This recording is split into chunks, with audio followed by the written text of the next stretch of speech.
DXYZ stock analysis and predictions in 1 minute time. Watch this short video till the end to gain clarity on whether I'm buying or selling next.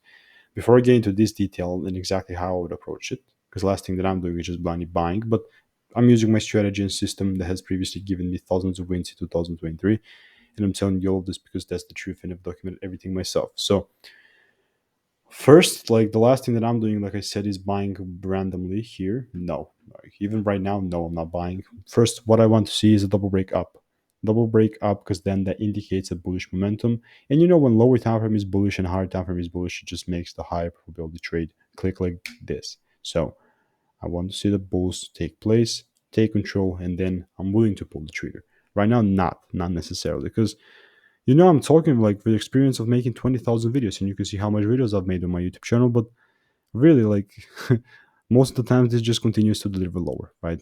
Punctures to the zone and just continues. So it's not financial advice. I'm waiting for more value and resources. Check out the first link in the description.